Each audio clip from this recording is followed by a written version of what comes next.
Tys. How's it going? I didn't see you there, buddy. Oh, hey, buddy. It's episode 109. Just walk into the Yeah, I literally walk into the house, sit You walk down into the room. before you were here. You open the door and you're like, oh, hey, Tys. Oh, hey, Tys. And we're off. Yeah, we're done. Welcome to episode 109 of Tys and Videotape, ladies and gentlemen. 109. Thank you for joining us. Hi. We've got a very exciting episode. We've got another request. This is a request. By request. I've got to find the email. This is you. This is like... Tys, this is your movie. Oh, mate. This is up there for you. It really is. And is this where the start of the K-Cost love started? What's the movie? Yeah. This is? Yep, this for is. sure. Okay. This is really where it all began. We are, of course, talking about 1991's Robin Hood, Prince of Thieves. 91. We're very excited to be talking about this movie. Yeah. So many people people talk about this movie, about the faults, the historical inaccuracies, the bad accents, there's so many, but it's such a good movie to watch. This is classic Hollywood filmmaking, my man, and this is there's so many reasons that I love this movie, and we're going to be getting into all of them. We must shout out, of course, to a very good friend of my own and of the podcast, Katy Roose, listening to us all the way over in cloudy New Zealand. Cloudy? I guess. You got nothing. I was like, what's the climate like over there? It's not about the climate. It's about the rad Prime Minister. Yeah, exactly. The far better run country than our own. The email from Katy reads as follows. Hi team, still loving the show. Keep up the good work.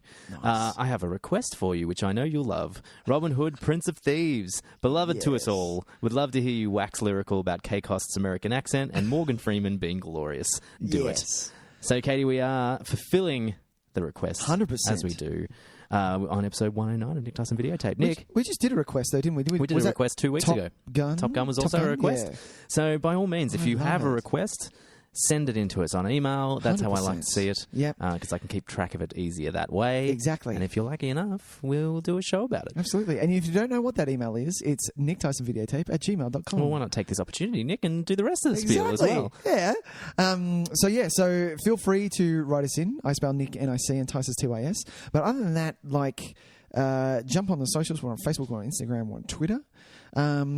We do kind of post different things on each thing. You'll see a really not awesome, but it's a controversial. It's a fun little game that we're playing. A vote that's happening on Facebook at the moment. Which is the better, Kill Bill 1? Volume 1 or Kill Bill Volume 2? Yes, I'll be leaving the poll up for about another week because I'm very interested to see how this goes. So far, I like it. And Volume 2 is suffering. Volume 2 is not doing very well. So if you're a Volume 2 lover, get on it. It's time to get on and start showing your support because I'm getting embarrassed now.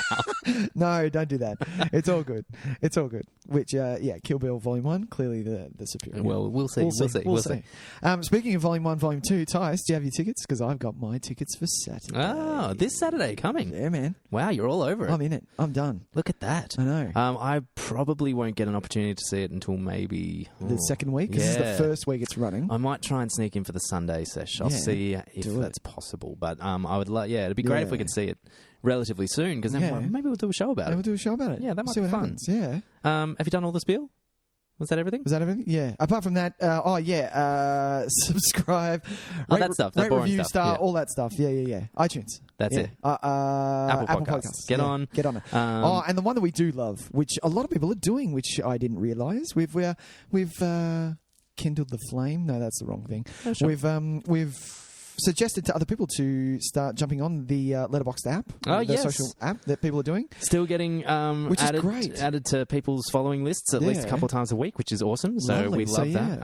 And it's always fun to see what other people are watching, seeing what they're rating. I am now in a position where every time I see a movie, if it, I don't follow as many people as...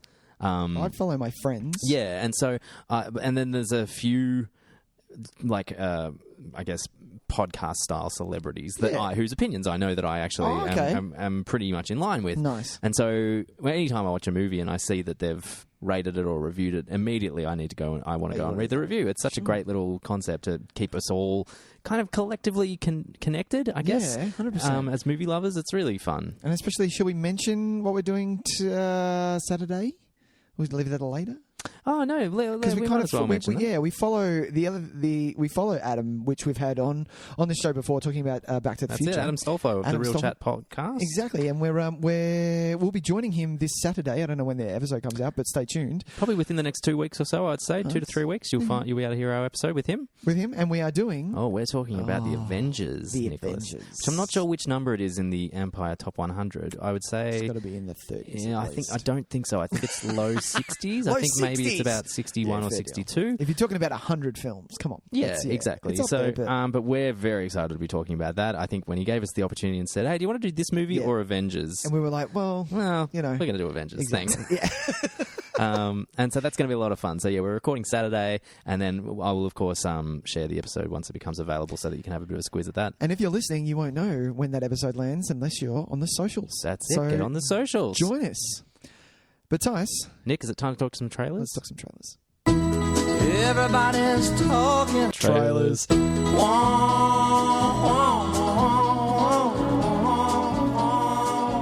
Just one trailer this week, Nick. Just one. So there wasn't many. No.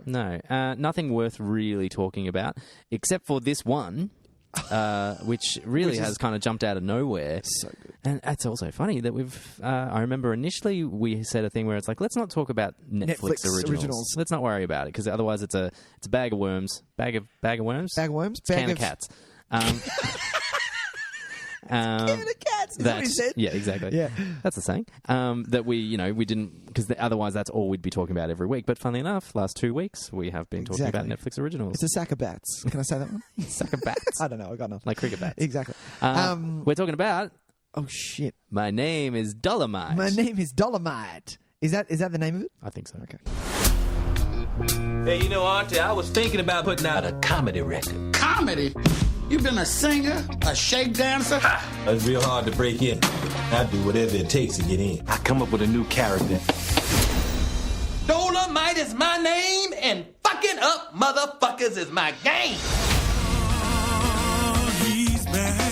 What'd you do to your hair? You look like a pimp. It's all pretend. I just created a character. Dolomite, you a trip. Pull on that. Oh, that's a weed. That's right. Whatever it takes, I'm ready to do it.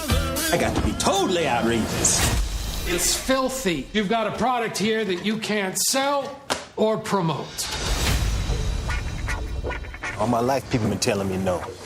Brody, sometimes our dreams just don't come true. A man slam a door in my face, I just find another door. I want the world to know I exist. You've been right. This ain't funny.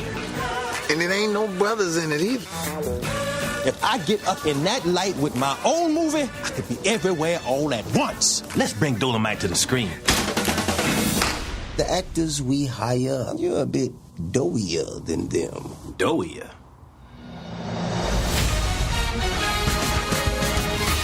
Hey, that's Durban Martin. I'm offering you a role in my new motion picture. You think you could just walk up here and hire me?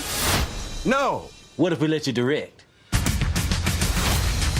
In storytelling, it's always best to write what you know. Ain't nothing to talk about in my personal life. I deal with the nightlife, club owners and mobsters and lots of pimps and kung fu. Do you know karate? No, but I'm a fast learner. I can learn how to chop me a motherfucker. Action.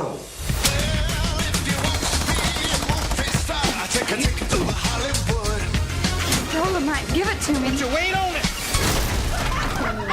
Pretending like he could be a sex machine. What planet is this cat on? Damn! This thing flops, you're going to be working for free for the rest of your life. I'm so grateful for what you did for me. Because I never seen nobody that looks like me. Oh, yeah! Up there on that big screen.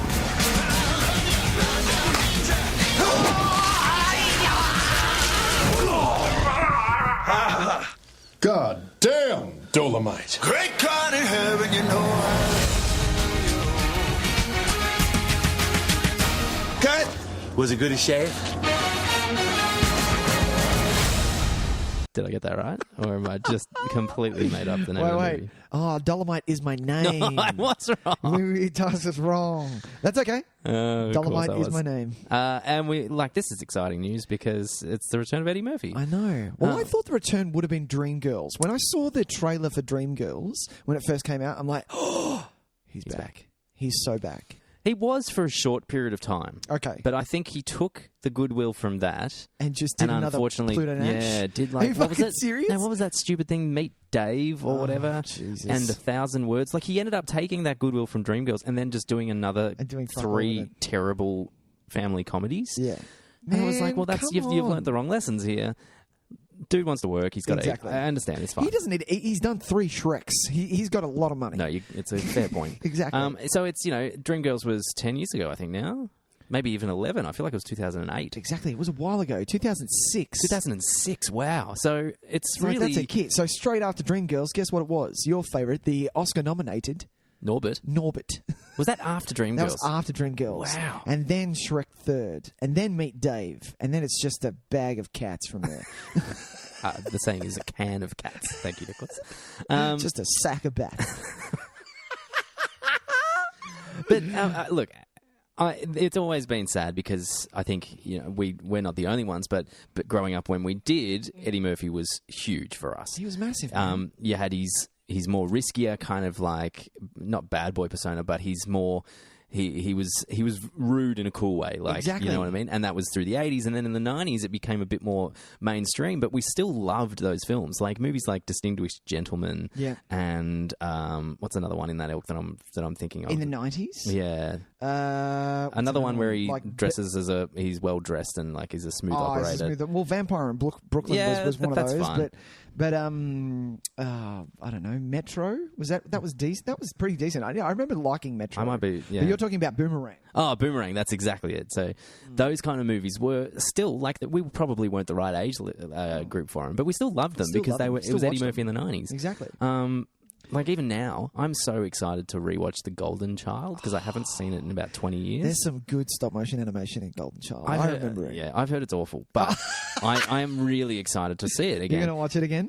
Yeah, and so it's really fun to see Eddie Murphy back. I want to see another Beverly Hills Cop, man. That was 1, 2, 3. Yeah, it's a shame because 3 was not great, so I think it'd be nice to have it go out with something a little bit better. Do a Rambo or a Rocky. Why Do not? like a comeback where the character is a little bit older. I guess it's kind of, it might seem like a cop-out, but at the same time, I'm like, well, I'd watch it. Yeah, I'd watch it. We don't judge Stallone when he does, Rambo 74. And so, not the year, that's how many sequels there are. And so, like, why would we judge Eddie Murphy if you wanted to do a Beverly Hills Cop Returns kind of thing? Exactly. Like, Jeez, the late 90s was just a downhill for Eddie Murphy. Like Dr. Dolittle, Holy Man, and Life. Remember those 3? Like you were like, what's going on? Why is Life, he not hitting? Is slightly better than its reputation has, if I remember it correctly. I remember Bowfinger. Well, Bowfinger's a fucking hysterical masterpiece. Yeah. Bowfinger was on SBS like only a couple of weeks ago. Really? And caught like the last 3/4 of it. It's still really great. And then just Pluto Nash. Yeah. And then he's had a rough run. But here we have him back in the film. Go on. What's the order again? Dolomite Is My Name. Dolomite Is My Name. Where he's playing. It's telling the story of a quite a famous blaxploitation actor. Yeah. No, what is that gentleman? That actor's name? That's a good question. But yeah, Rudy Ray Moore. Sure. And the Dolomite films were kind of notoriously popular because they were so ridiculous. Right. He really kind of it took that blaxploitation genre and just where you had your Pam Grier kind of. Oh, sorry, there's my notebook. Yeah, he kind of It had the serious side of blaxploitation where you had that Pam Grier, but he's taking it to the nth where it's nothing but sort of like clubs and money and hookers and it had kung a real fu it had like a tongue-in-cheek feel, even if you didn't deliberately mean it. I think and so now we get this. It reminds me a little bit of what they tried to do with like Disaster Artist and stuff like that. Yeah, right. And actually, it's got a lot of similarities with Bowfinger from the trailer. What I can see is that these people that have this Hollywood dream who are perhaps completely underqualified to pull it off, and being able to make something that is. Everyone remembers, maybe for the wrong reasons, but it doesn't matter. No. You're now a part of Hollywood history. Yep. And whatever reason you set out to start that, you now have that as part of your life, and it's such a special thing for them. Yeah. And it's hitting a lot of nice notes where even though, it's part of that blaxploitation feeling, I don't really know what they were going up against, but in cinemas at the time, if you were white and thin, you were in a movie. Like, you weren't seeing a lot of people of colour in movies. You weren't seeing... there's a reference to women who were a larger size in movies, things like that. So, yeah, I think it's nice. It's gonna be a good watch. It's not just going to be a cheeky... No, it's going to be feel good. You can tell that it's gonna have, like, its heart in the right place. That's how it feels. Comes from the director of Hustle and Flow, who I have forgotten that guy's name now. I'll get it. What do I want to say? Curtis Hanson. That's not him at all. Craig Brewster. Craig Brewster, thank you. Hustle and Flow is a really great movie. If anyone has not seen that, I recommend getting on that. And also, the director also did Black Snake Moan, which me and Sam will definitely go back to. You're a big fan of that. I remember. We've talked about that once before. Yeah. If you've ever seen the fantastic meme of angry Samuel L. Jackson, and it accompanies something like... And he's an old man. He looks like a rusty old man. Yeah, he's wearing a white singlet and he's like looking at you like he's going to burn holes through your skull. Yep. Usually accompanied by some kind of retail store worker meme. Like, no, we don't have stock of that. No, you can't see the manager, Sharon. Exactly. Yeah. That's what that movie's from, Black Snake Moan. Black Snake Moan. Give it a watch. It's not great. I still love it, but it has its weak points. But yeah, most of them are from Justin Timberlake. But yeah, JT, just hanging shit on JT. Get out of my secretly. movie, man. Get out of my movie. Just quietly. Oh god, that'll take his acting is really subpar. Like, he can do comedy well. It's just because this is a serious film. Okay, fair enough. He's not hit and miss with JT. I like him in Social Network. I like him in Alpha Dog. Isn't he playing himself in the Social? A little bit, probably. Yeah. But yeah, so this will be a lot of fun and straight to Netflix. Straight to Netflix, comfort of our own home. Yeah. See, that's the thing. When we said we weren't going to do straight to Netflix, we wouldn't be doing The Irishman, Tyson. That's what I mean. But we couldn't not talk about The Irishman. Exactly. And so now I feel like we're in a similar boat. It's the return of Eddie Murphy. It is. Is it though, or is he just going to do this and then? Well, he's doing Coming to America too. That's in it's happening. They're filming. They're shooting. Yeah. I'm not sure how I feel about that. That's going to be really strange. Well, it's going to have to, I don't know, walk a fine line because the jokes you can't really get away with anymore. No, Do you remember the scene that I remember as a teenager was it's a long shot. It's him standing in the middle of quite a large... It looks like a spa bath. Oh, yeah. Do you remember that scene? Yeah. The royal penis is clean. Exactly. And the camera spins for quite a while, and then she rises up out of the water. I'm like, she was holding her breath for quite a while. Yeah, she was. You can't get away with that shit now. No, probably not. No way. Did you see that someone opened a McDowell's? No. Like an actual McDowell's? Yeah. That's gold. Which is fantastic. I would absolutely love nothing else than to eat there. But yeah, he rides the train and comes back to us. Yeah, but I just think he's legitimately a good stage screen presence. He is funny. He's legitimately funny and quite a good actor. Like I never thought of him as one of those comedians that got away with it. You know what I mean? Like, I think he's legitimately a good actor. Yeah. And you see, I was remembered while watching Bowfinger again just how great he can be. Like, that is such a great performance when he's, what's that guy's name? Buddy. He's running across the fucking freeway. Oh my God. It is just hysterical. Oh my God. I lost it. I lost it hard in that movie. Is it going to get you suckers? Or is that what it says? Is that the line he has to get at the end? Are you talking about Bowfinger? Suckers. I don't remember. I haven't seen it so long. It's so good. Yeah. But yeah, so I'm really keen for this. The supporting cast looks cool as well. Keenan Ivory. Keenan Ivory Wayans? No. Really? No, Keenan Peele. Oh, Keenan Peele. Yeah. I can't remember which one's which now. Not Jordan Peele. Keenan Michael. Yeah. Keenan Michael Kay. Wesley Snipes, man. Wesley Snipes. Bring back the Craig Snipes. Robinson. I like that there's no bad blood between Wesley Snipes and Mahershala Ali. Oh, yeah. Between the Blade thing. Not at all. Because Wesley was trying. And it was quite public that he was saying, "Hey Marvel, I'm ready when you are." Yeah. And they've gone. Yeah. Look, and unfortunately, but his blades are done. Like, they're still decent. Blade 2 is not Blade Trinity, but badass, unfortunately, man. but this is based on what everyone has Blade said. Trinity for my boyfriend Ryan Reynolds. Yeah, he's fun in that. Yeah. But based on it's kind of Hollywood legend now, how much Wesley Snipes hated making Blade Trinity. Yeah. It's actually surprising how much he wants to come back and do it again. Yeah, I know. Because he did not like that experience. I don't think one he was in bit. its best place though. Maybe it was just right around the time he was on the lam, as they say. As they say. But you get Mike Epps. You're getting Titus from Kimmy Schmidt. Oh, Kimmy Schmidt. Love Titus. He's Love me great. some Titus. I love it. I can't wait for this movie. Yeah, I think it's going to be a lot of It's fun. gonna be A lot of fun. That soundtrack sounds like it's going to be fucking cool too. Yeah. And hopefully, no, I'm not going to say. He's a mad cat. Indeed. That's all we're going to talk about for trailers. That's it. We're going to move straight on to our feature prez. Let's do it. This is how we do it. Yep.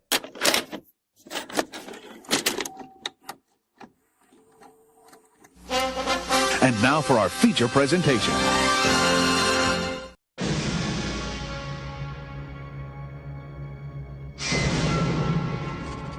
A time of war.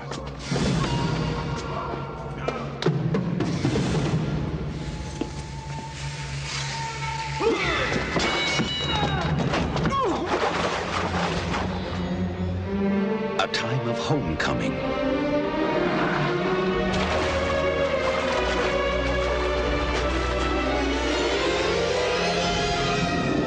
A time of tyrants.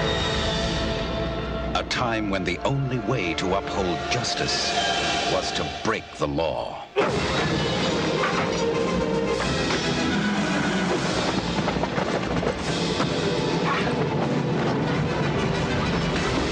He gave the people the courage to fight.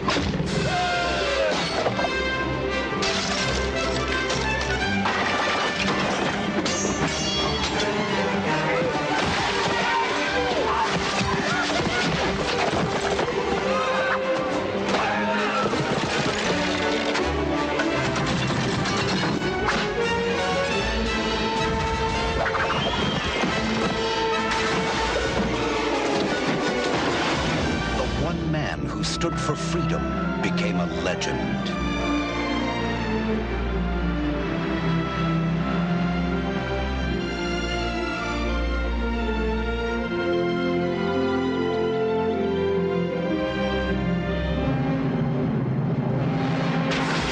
Kevin Costner, Morgan Freeman, Christian Slater, Alan Rickman, and Mary Elizabeth Mastrantonio. Prince of Thieves. Because, Nicholas, Tice, we're going to be talking about this one for a while. All right. You know it. Oh, we're in for a sit-in. We are. Yeah. Grab a cushion. Grab a cushion. Get a cup of tea. Get your headphones in. Get it on. Turn it up loud. Yeah, that's Look, it. turn it up media because I laugh loudly. Nick does like to I'll move away from the peak mic. the signal Yeah. quite frequently.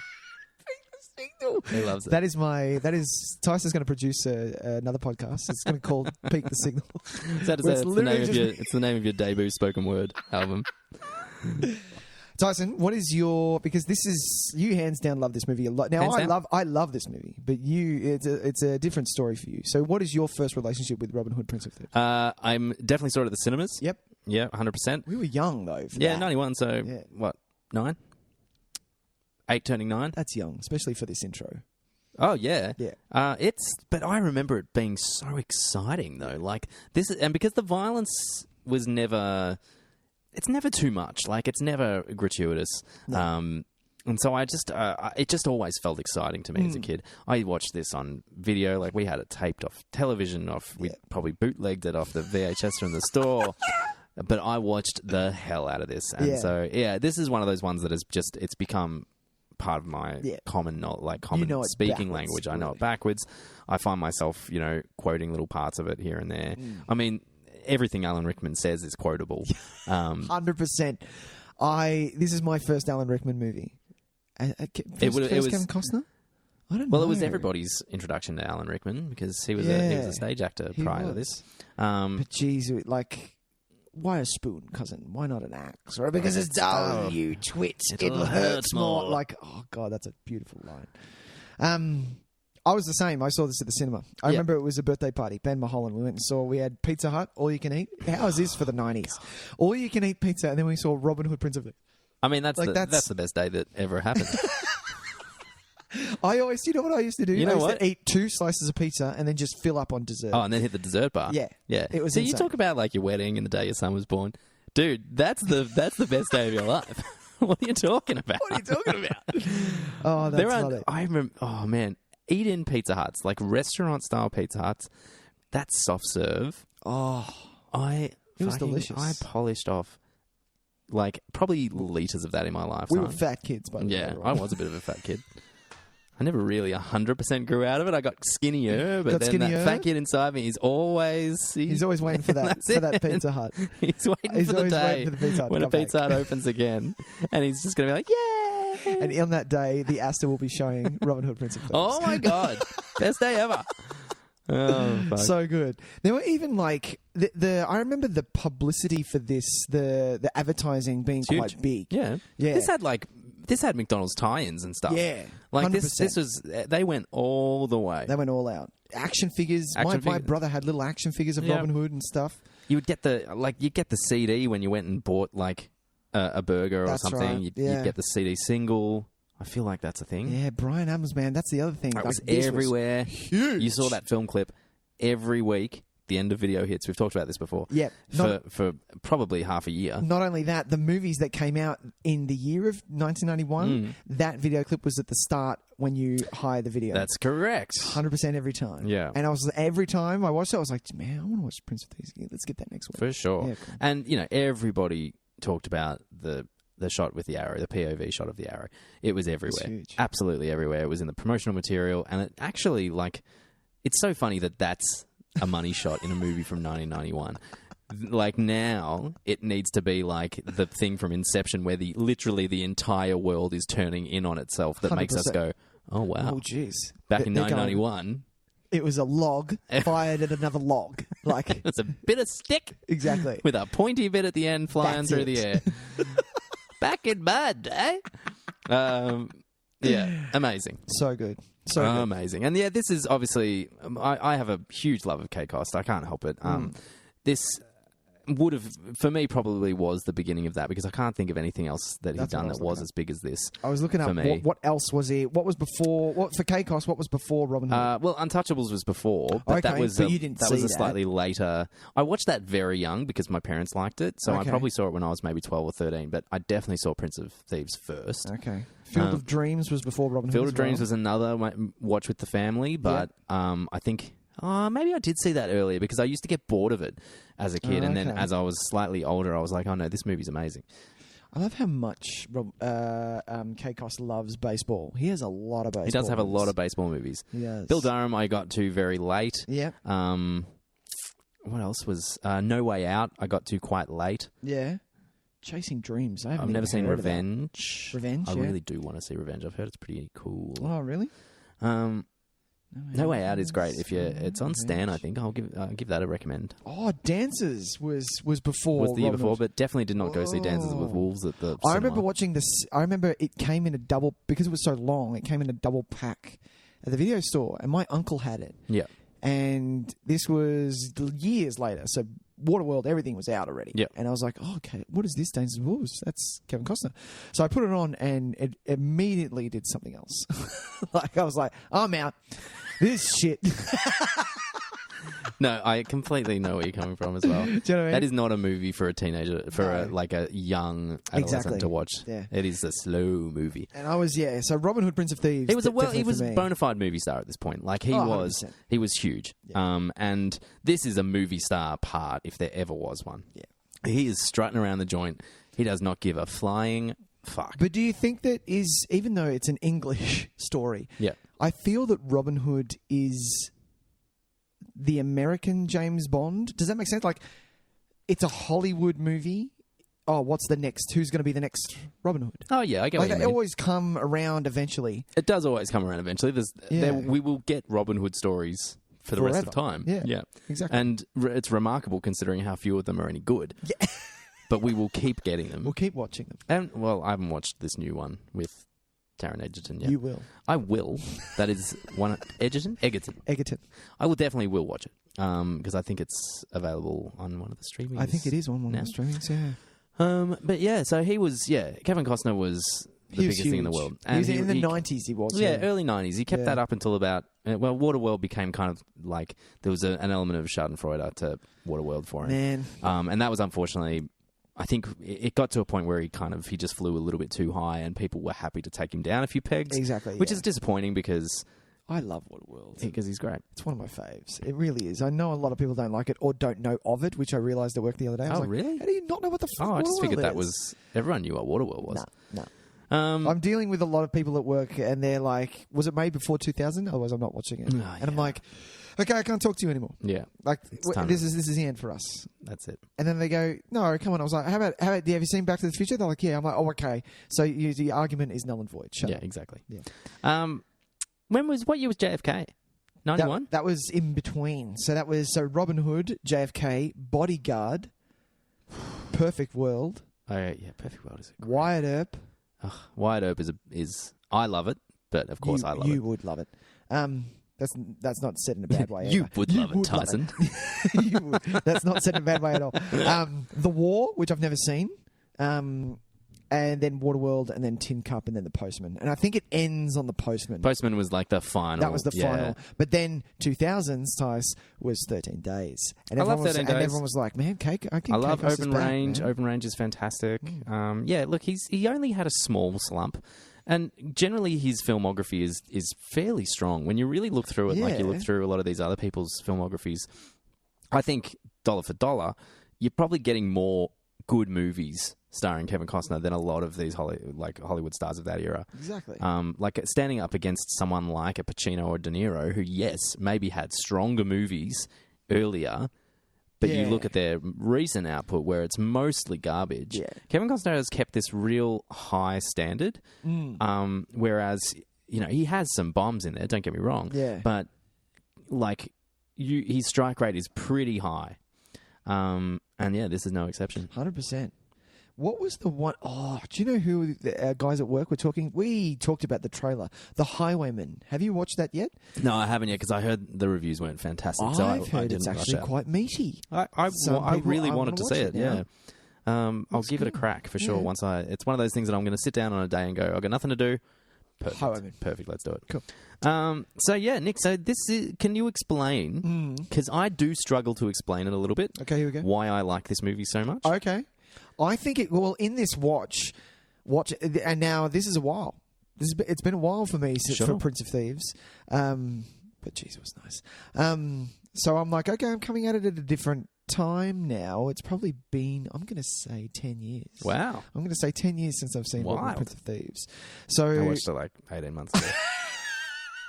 And it would just continue on that rotation for my entire life, I think. That's hilarious. So I was picking up on things that I was like, oh, I've never noticed that before. Yeah, right. Or things like, oh, that's who's on camera, because that's hella out of focus. What's going on here, people? Like, there's a couple of shots where I'm like, oh, what are we doing here? Like, and for me, I think I still enjoy it. There are still moments that are great for me. Mm-hmm. But am I going to... It's getting to the point where Edge, who we've had on before, rates things like it's a masterpiece. One down from a masterpiece is you would tell someone to watch it. It's a really great movie. One down from that is it's a good film. And then it just gets bad after that. Sure.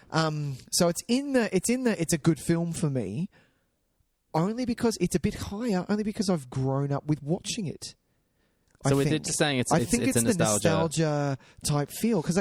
But that doesn't mean that someone's going to watch this. If someone were to watch this that doesn't watch any movies before 2000, which is ridiculous, I think they'd still enjoy it.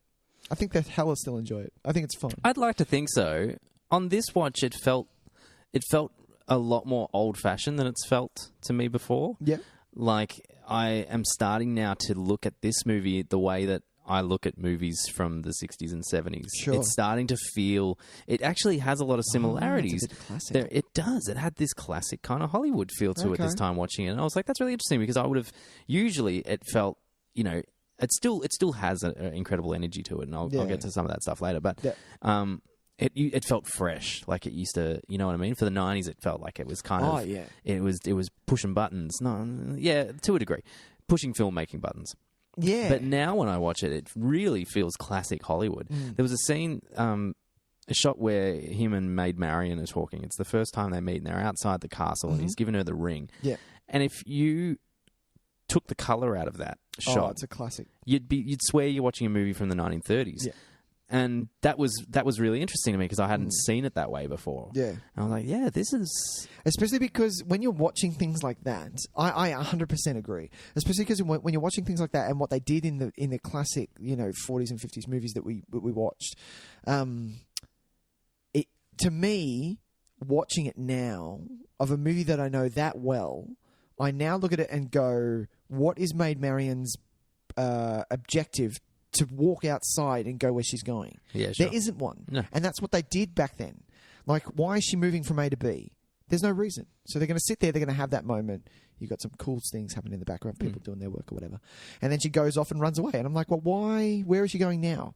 And it just washes over me that it's just classic Hollywood. Like, it's just the thing that happens. We wanted that shot. Exactly. Yeah. It's a nice... We want to show off this castle that we just rented for the day. Exactly, yeah. We've got all these extras in the background and costuming is on point. Yeah. And, let's There's a lot of off. times in this movie where between two scenes, a lot changes, like in terms it goes from day to night, or they've clearly travelled at least a few hours. To get to a certain Yet the point. conversation is what you would say next from the scene before. Yeah. And so there's lots of those moments where you have to sit there and think, well, what were you guys talking about? In between. Where were you when you were rode? you just silent Yeah, exactly. the whole time? I love that. That's so good. I do, yeah. I love this movie despite its faults. I can see its faults. Okay, so you do happily. see them? Yeah, happily. But I don't care. Like, I actually can't ever let them get the better of me because I have so much love for the movie, and I'm just swept up in it every time I watch it. The only one thing that keeps coming back every single time I watch it is, does Christian Slater have to be in this movie? Because and the only reason why I think that is he doing his job properly? Like, is he smarmy to the point where I'm meant to not like him? I think you're meant to not like him until the end. Yeah. Or is he I like him at the just end. a pain in the ass? Yeah, I don't mind him at the end. I think Christian Slater does pretty good work. He's doing his job? Yeah. He's doing his job. I like them together because they actually kind of, when you look at their faces close together, you're like, yeah, I buy you as brothers. Oh, yeah, 100%. Yeah, like he's doing his job. He's just doing, but like he's being, it's another Kevin Costner performance. It's such a movie star performance. Yeah, he's just being Christian Slater, being Christian Slater, and I love it because that's this Especially movie. with his hair. I'm like, can't we do something about his hair? His hair is so classically 90s. Oh, mate. Like, if he would walk outside, he's not changing his hair because it's the same. No. And I'm like, come on, man. That's what I meant when I was saying how it felt fresh at the time. Yeah. Like, it felt like in 91, which I'm not like I have a great memory of being 8 or 9. Yeah. But I remember feeling like it was the cool version of this story. Yeah. Yeah, because you had your sexy Christian Slater, you had K-Cos, the man, most famous fucking guy in the world at that time. And it seemed epic. Like, when watching it back in the day, because I remember, like, those scenes where... The scene where Robin Hood, when he slices his face, then close the gate, and he runs down like he's on the horseback, grabs the bread and just fucks off. I was like, this set is massive. That's huge where he had to ride, and that's big. So for me, this is kind of like on the scale of Game of Thrones, where I'm like, they had a lot of money on this movie. And that's what I was thinking in 1991. I'm like, this movie's huge. You miss the real sets. Like, I watched this... And it feels so legitimate compared to watching stuff like that now, where it's clear that they had some kind of rock structure and just CGI the rest of it around. Yeah, 100%. You just can't copy that. It just makes it look so legitimate. And especially with Sherwood Forest, like you're getting, like they've lived there, like they're making this up. That like tree. It's like a high ropes course, basically. But that little village in the trees that they've built, it's fantastic. Yeah, it's such a great set. So and nice. those scenes where they're all like building a community together and having a good time and telling stories and drinking and being like building up that camaraderie is really quite beautiful. They're lovely. I thoroughly enjoy it. Yeah. It makes me want to camp, and I hate camping. It gets me want to like live in a tree. Yeah, exactly. It does. Not like I don't want to camp on the ground. I want to camp in a tree. Yeah, I want to live in the tree. Yeah, give me a hutch in the tree. Yeah. Just keep the Celts away from me, and we'll all be good. Full pass. Yeah, exactly. But let's talk about so Costner obviously gets a lot of flack for this. He does, which is. I'll go to bat for him. Like I'll go to bat for him. I think he does a great job. I've never. And look, correct me if I'm wrong. Mm-hmm. You've got 107 other episodes to listen to, people don't. if I'm contradicting myself now, I apologise. Find the proof. Here we go. And I'll stand by. Yep. I don't think I give two shits about accents. No, I don't think you've said anything about accents. Unless they're attempting to do something. And it's bad. Yeah. He doesn't really attempt. No, he doesn't. He's doing the Sean Connery Hunt for Red October situation. Where it's just like, nah, you know what? I can't do it very well. So I'm just not going to bother. Yeah. And all he does is very slightly round some of his vowels. So they feel a little bit more classical American. Yeah. So he just gets a few of the contemporaryisms out of his voice. I am so okay with that. Yeah. I don't, why would it be better that he did an English accent that was kind of bad? Can I ask, is Robin Hood based on a historic person? No, it's a legend. It's a legend, isn't it? Yeah. Okay. I don't know. Because if it is a legend, then who gives a shit what his accent is? Like, I understand that... I think there might be historical people that influenced, but I think Robin Hood... Because King Richard existed. Yeah. Yeah. So I don't know. I feel like this is common knowledge and we're coming across as complete dead shits. That's right. That's why you edit it out. It's fine. All right. I'm going to check it right now. Okay. Is Robin Hood real? Hey, at least we're not the first person. Here we go. Negatory. Oh, so there was a historical outlaw of Sherwood Forest called Roger Godbird. Oh, fuck off. Whose points of similarity to the Robin Hood of ballads have often been noted. Okay. So it could have been, it could have influence from a real person, but Robin Hood himself did not exist. Did not exist. Robin of Locksley. Robin of Locksley. I love it. I love it to say that. I love it. But other than that, sure. Costner's performance, no, it's great. I'm fine with. It's classical Costner. Yeah. He knows how to turn on the charm. Yeah. He knows when to be serious. He knows when to be serious. Yeah.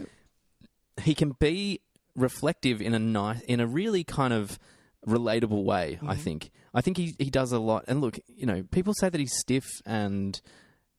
People don't like Kevin Costner as an actor, don't really rate him. Why? I've always really loved him because I think he's had an ability to use perhaps his shortcomings as he's not a very animated. No, he's not there to be animated. When he does though, he can be quite good.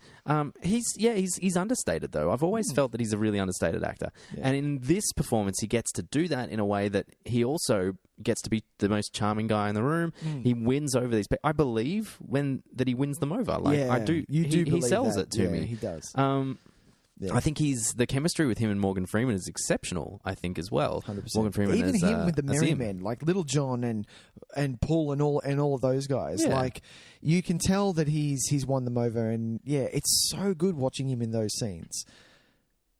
Yeah. I'm on his side. I don't think it's a bad performance at all. If you don't like the accent, that's fine. Whatever. I don't think it changes the performance. I don't think it makes it worse or better. But even if you do, even if you are one of those people that can't watch it because of Kevin Costner, watch it for Alan Rickman then. Alan Rickman's performance is all time. Almost steals the show here. Yeah. He pulls out the rug from Kate Cost. And I love that. Reading about it, I didn't read about it. I read a little bit about how he was going to try the accent, but Reynolds didn't want him to.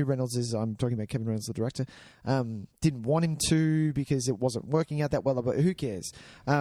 Rickman, on the other hand, turned down the role twice. Right. And then they said, you can do whatever you want with this role. And he went, okay, I'm in. Let's see. I'm gonna do my and he steals. I read a story that he was going so over the top that he was sure that the director would say, "Pull it back." Yeah, and he kept going, and he was like, "Are you sure? Are you sure you want me to go this far?" And it's like, "Yep, do whatever." And so he went for it, and he is giving a Disney villain performance in this film. He is, but there are highs and lows of this performance. Oh, I love sometimes he plays it to the knife, and I'm like, that is what he just did was scary. He can be super intimidating, and then he can also deliver almost the same line, and you laugh at it. Yeah, he knows what inflection to turn on and off. There are things that shouldn't be funny that he's saying, which are hysterical. And you can't help it. There are physical movements that he does that are so out of control. 100%. the bit where, and I think this might just be in the extended edition, but oh no, go on, it is in the normal one when he storms into the witch's cave, grabs the knife, stabs the thing 100 times, throws it away, and she's like, he's just having a fit. Something vexing you. Something vexes it, and he just turns and goes, oh.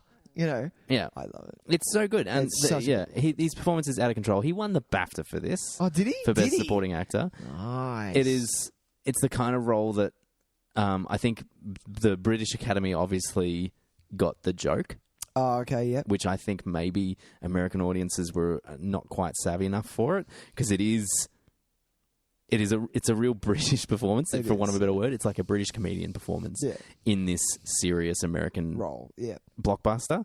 And it's just so great, so unbelievably great. It does it so well, though. Yeah, absolutely. Like even the line that comes to mind when you're kind of like, oh, you're okay.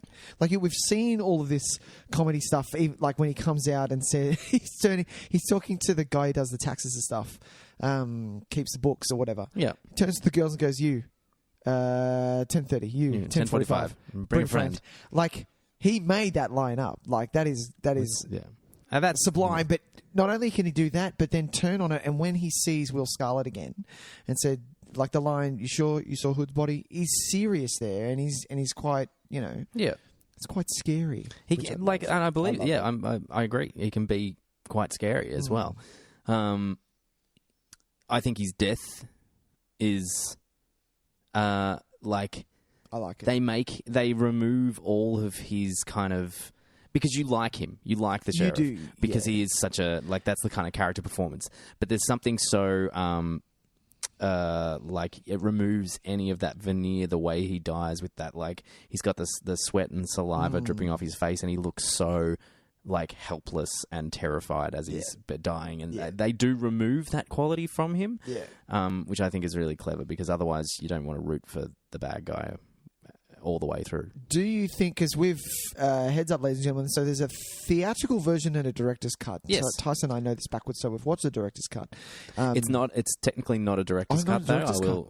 It's an extended edition. So the director does not sanction this version. Cool. With good cause, because there are some things that actually screw up continuity, and there are some shots that just should not be in there. They're terrible shots. Yeah. Terrible scenes extended. as well. So it's an extended edition. Yeah. So the reason that I say this at the end, yes, he is villainous, and we are sort of on his side. And especially if you're watching the extended version, you are on his side because he's been lied to all of his life, and he's manipulated by. He becomes a bit more of a sympathetic figure. Yeah, exactly.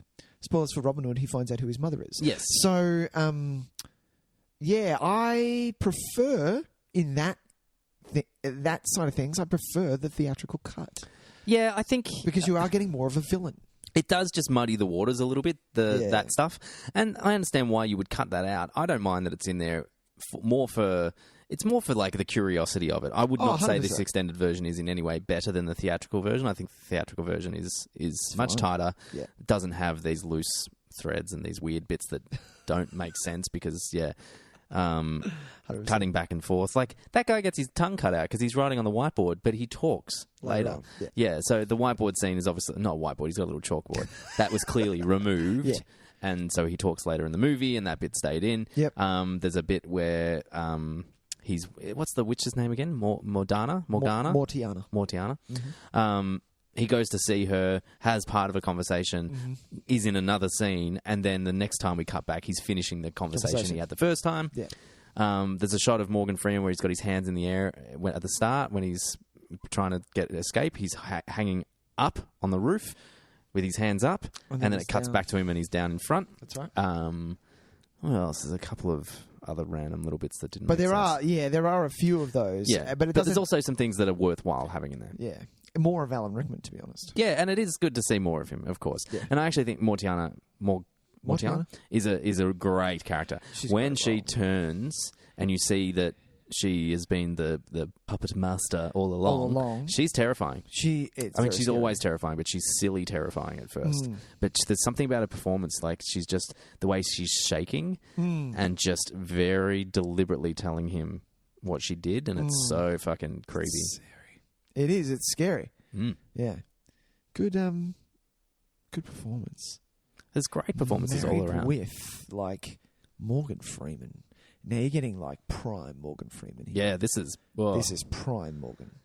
Probably the film that made him a household name, maybe? Maybe?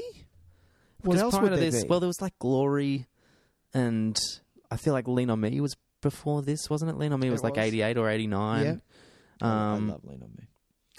Some supporting roles in things, but this would be the biggest movie for him to date. I can't think of anything else prior to this that would have been as successful. No. Yeah, Lean on Me was 89. Which was a big movie. I think he was nominated for Best Actor for Lean on Me, wasn't he? I think the biggest one was Driving Miss Daisy. That was fair enough. Yeah, and then Glory, and then from there it was Robin Hood, Prince of Thieves. Okay, so he was obviously successful to a degree. Yeah. I think what it did was would have opened him up to a family 100%. environment, and like suddenly everyone knows who Morgan Freeman is. 92, Jesus, 92. Power of One, Unforgiven, Shawshank Redemption. Shawshank was obviously 94, but that's the row of. God damn, that would look, and that was his, obviously his hot streak, which lasted quite a while. I think probably extended past that. Yeah, man. Don't forget Deep Impact. But I mean, who could forget Deep Impact? Really? You're not throwing Deep Impact my way, please, man. It would have been. I about reckon it would have been. It was. So hang on. It was Shawshank Redemption. Then was it like Hard Rain? It's not Hard Rain. Chain Reaction? It was close. It was Outbreak. Oh, Outbreak. It was Outbreak. And then it's one of my top 10 movies of all time. Yeah. It was 7. 1995. Was that 7. 95? Yeah. Well, there you go. 100%. So the streak continues is what we're saying. Exactly. And then it was Chain Reaction. And then Kiss the Girls. Oh, that's right. When he was Alex Cross for a bit. That's right. Hard Rain. Jesus Christ. I remember watching those. Do you remember watching That's Christian Slater, isn't it? That is Christian Slater. Reteaming Christian Slater and Morgan Freeman. No one wants that. No one wants that. And then it was Deep Impact. All right. Good damn. That's just horrible, isn't it? No, Deep Impact's all right. I need to watch it again. What else? I love the score. Oh. Michael Caine. It has one of the most. It's an iconic theme for me. I don't know if anyone else, but if you played it, I would know exactly what it is. Well, most people wouldn't even realize what they're listening to because it became the theme of Touchstone Pictures for a bit. I think Did it really? So when the logo used to come up for what? I believe Oh yeah, that's true. It was it was the theme to one of the big production houses' logos. Okay. Was it Touchstone? United Artists. Or maybe United Artists? I don't know. One of them, used it for quite some time. It gets used in trailers a lot. You'd recognise it without even realising what it is. It's but it is a killer score. So nice. Beautiful. It uses music really, really well throughout this whole movie because it is that rollicking, swashbuckling, great time. We get the implementation of Bryan Adams' theme as well, which is beautiful.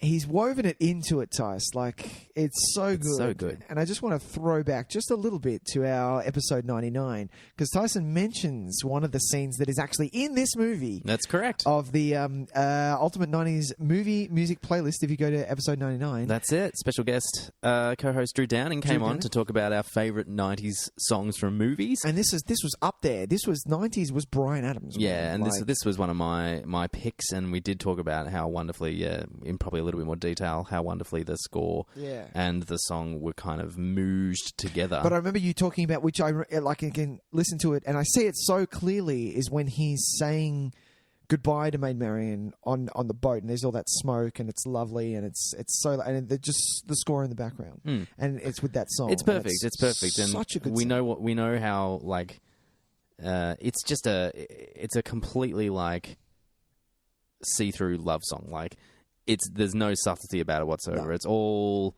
out there. It's just it's love vomit. Yeah. But in the sense, in the most movie, beautiful way. because they're actually not saying anything. Exactly. They're keeping it kind of a lid on it. So because of what we know about the song, it's like we see what they're trying to say to each other. Exactly. It's really beautiful. That scene works a treat. Like, it's actually beautiful. That is a good scene. Although, and this is the only time, and I'm mentioning it now because he gets close to ruining this scene. is I don't need Duncan. The amount of times I'm like, shut up, Duncan. Just shut up. What's wrong with you? You got a beef with Duncan? What's wrong with Duncan? Such a pain in the ass, He's isn't a pain he? in the ass. He is. Like, I feel bad for him because he dies. What does he die from? He dies from an arrow. Does he? No, he doesn't get shot. Yes, he does. He's on the horse. He's slumped. Yeah. I thought he was fine when he got on the horse. He was fine when he got on. Oh, he gets shot, and then while you see, yeah. Oh, I you missed see that. a guy come up and follow it. He's like, oh. Yeah, you see the guys follow him. Yeah. But when he's riding up and it's Duncan, you see an arrow in his back. Oh, I've never noticed that before. Noticed that? Yeah. I just thought it was like a long, treacherous journey. Fuck no, it's over the. Oh, maybe it is. And then he just clocks it because he's old. Like, yeah. And maybe like smoke inhalation because they're trying to keep him away from all the stuff, and they find him dead. No, I think he gets an arrow. I'm pretty sure. All right, nice. Yeah. Yeah. Well, there you go. The movie continues to reveal new secrets to me. Oh my God. I'm thinking about it now. I have a couple of questions. Robin Hood's dad, Brian Blessed. If you were Lord of the Manor, whatever he is, and guy comes in. They took my daughter, blah, blah, blah, blah, blah. You go, okay, cool. I'm going to grab my stuff. I'm going to go out there. I'm going to see what's up. What is the plan there?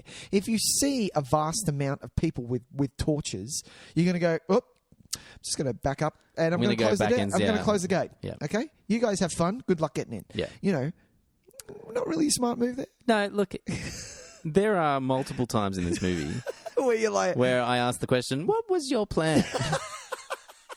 It's that gag from, remember when on Full Frontal they used to make fun of gladiators? And it'd be like, you got hit in the head within 3 seconds. Was that your plan? Was that your plan? So, yeah, I find that happens quite a lot in this movie. Yeah. I love the bit where, what's his name, the little kid, Little John. Is up in the tree. Wolf. Yeah, Wolf. Thank you. I'm terrible with names, so it continues from real life and movies I'm terrible with names. And Michael Winslow is like, cut him down. And that one guy with an axe is like, yeah, okay, I'm going to cut down this 3-meter diameter tree. I'm like, dude, you're going to be there for about 7 hours. Seriously. This is going to take a full day to cut this fucker down. Was that your plan? And I love that, like, in that scene, like, he goes to cut it down, full swing, up hard with an axe, and Robin Hood just goes, halt. And he goes, oh, all right. Who are you? Like, sure thing, buddy. I'm like... but they film it like it's, like it's really important that he stops him before this one axe swing. Exactly. Where really, we've got time. We've got time. We've got plenty of time. God. The kid could wait up there, let the guy get tired and go, ha ha, see ya, and then run. Like when they all pass out. Oh, exactly. Yeah. Oh, God. God. It's just because we've talked it up, we need to bring it down a little notch. No, we don't need to bring it Not down. Not bring it down, but I love it. I know you do. Do you like how you're embracing? You said you're embracing the faults as well. Yeah, but because I don't care. I actually don't care. Yeah. I think some of the faults bring charm to me and make me like it more. Okay. Like for instance, when they do arrive in England. Yeah. We have this beautiful, what is framed as this beautiful, grand, sweeping shot, which... The White Cliffs of Dover. Yeah, but it's like this horrible British overcast day. It's a British day.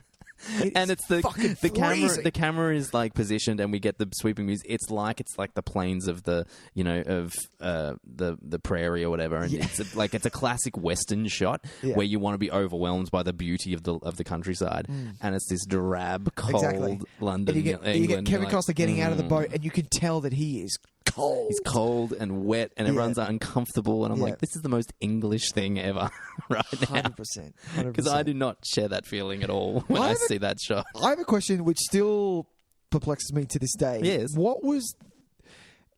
He goes on the beach. I know exactly what you're going to ask. Morgan Freeman follows him. Yep. And then Kevin Costner says, Robin Hood says, take the boat, take it back. I relinquish you of your vow. Take it back and be with your family. And then all of a sudden, a guy attacks him. Yeah.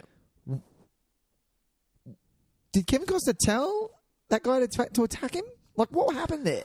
I'm never really certain about that. And then because after the scene, Kevin Costner then says, you understand I had to try. And I'm like, what? Did he pay that guy to try and kill him to see what To see what he would do? To Like, see what he what's would do. going on? Yeah. Yeah. I'm not 100% certain. Okay, cool. I just allow that to exist. Wash over me and go, yeah that's the scene. I want to assume that it's the boatmen are aware of who he is and are in cahoots with the sheriff. The sheriff of Notting. That's all I can... That's all you got? I mean, I have to assume that's the case.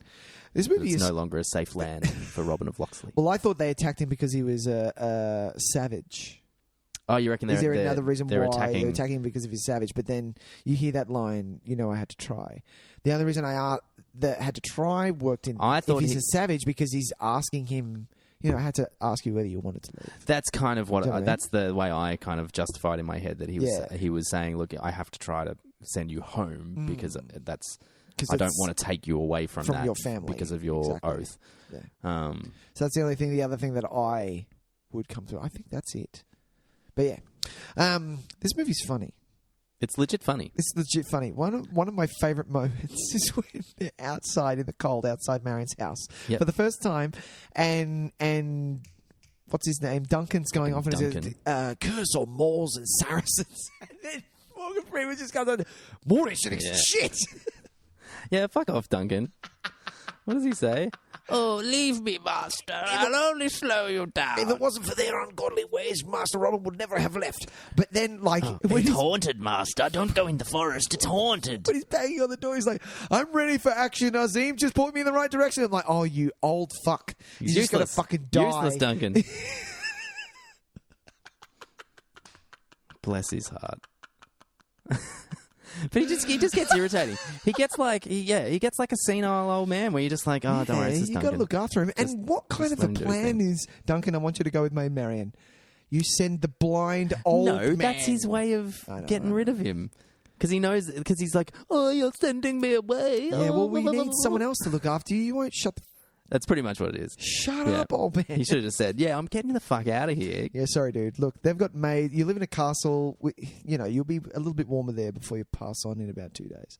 Exactly. Enjoy your last couple of days. Yeah, read a book. Go to a hot meal. Go listen to a story. Yeah, listen to it. Go listen to someone read you a book. That's horrible. Me to a blind man. Look, it's Duncan. It's fine. He had a good run. Yeah. Poor Duncan. I take it all back. I love you, Duncan. I don't take it back. It's okay, buddy. Piss off, Duncan. So yeah, there are just there's moments that are funny, but I'm not sure are meant to be like funny for that reason. Sure. Like there's why when the guy makes the joke about like basically he's got a big dick, right? Yeah. Because I'm so long. Yeah, and then just is like, I'm gonna get it out.